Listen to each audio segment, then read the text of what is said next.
TRP game zone part 2 કરવાની આરએમસીની તૈયારી ટ્રાફિકની સમસ્યાથી સામાન્ય લોકો થયા પરેશાન વિદ્યાર્થીઓને જીવનું જોખમ રાજકોટ એક એવી ચોકમાં આવેલ આરએમસીના નવા બ્રિજ નીચે આરએમસી દ્વારા ગેમ ઝોનનું નિર્માણ થઈ રહ્યું છે તે અંગે અનેક તર્ક વિતર્કો ચાલી રહ્યા છે સાથે સાથે લોકોમાં આ ગેમ ઝોન અંગે એક ડરનો માહોલ પણ જોવા મળી રહ્યો છે લોઢાના ઊભા કરેલા સ્ટ્રક્ચર અને પુલની નીચે થઈ રહેલા નિર્માણથી પણ લોકો પરેશાન થઈ રહ્યા છે સાથોસાથ આ આવનારા સમયમાં કોઈ નવી મુસીબત ન હોત રહે તો પણ નવાઈ નહીં।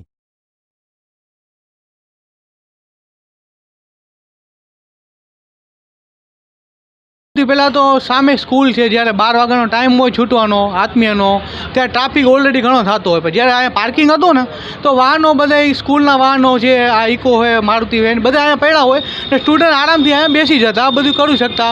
અહીંયા વાહન કોઈ હોય તો સ્ટુડન્ટને તકલીફ નથી, રોડ ક્રોસ કરીને સીધા એની ગાડી હોય વાહનો અહીંયા રાખતા. સામે પાર્કિંગ હતું તો સારી સુવિધા હતી ત્યારે કે ભાઈ વાહન અહીંયા પાર્ક કરી શકે ઘરાક. અહીંયા પાર્કિંગની તો પ્રોબ્લેમ જ છે પહેલેથી જ.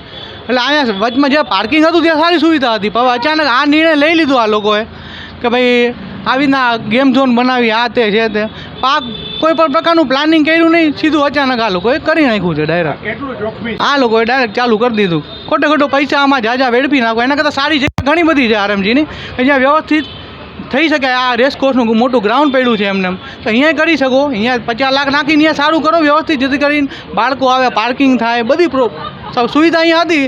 આવી અસુવિધા જગ્યામાં 50-60 લાખ રૂપિયા નાખી દેવા કંઈ વ્યાજબી ન કહેવાય.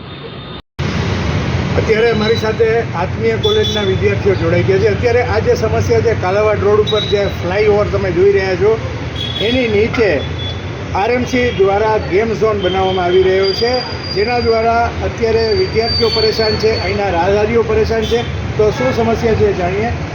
શું સમસ્યા છે તમારી? શું નામ તમારું? મારું નામ બોરિકા દીક્ષિત છે. આપણે આત્મીય કોલેજમાં અભ્યાસ કરું છું. પહેલી સમસ્યા તો એ છે કે આ ગેમ ઝોન બન્યું ને ગેમ ઝોન બનવાનું છે, એનાથી ટ્રાફિકની સમસ્યા બહુ સર્જાઈ છે. અને ત્યાં પહેલાં બધા અહીંયા ચા પીવાની બધા દુકાનો માટે પાર્કિંગ હતું વાહનનું, એ પાર્કિંગ વિખાઈ ગયું છે અને અહીં બહુ ટ્રાફિક સર્જાય છે. આપણે આમ અહીંથી આમ એક જગ્યાએથી જવું બીજી જગ્યાએ બહુ વાર લાગે છે અને કંટાળાજનક છે, એક્સિડન્ટ થવાની સંભાવના છે. અને ભવિષ્યમાં આ વસ્તુમાં કંઈક થાય, મતલબ ઓવરબ્રિજ તૂટે બૂટે કંઈક ભૂકંપ કોઈ પણ અકસ્માત થાય કુદરતી, તો એનો જવાબદાર કોણ? બસ ઈજા જ્યાં કોઈ છોકરા કે કોઈ ગેમ ઝોનમાં આવ્યા હોય એને ઈજા પહોંચે, અકસ્માત થઈ કોઈ પણ પ્રકારનો, એનો જવાબદાર કોણ?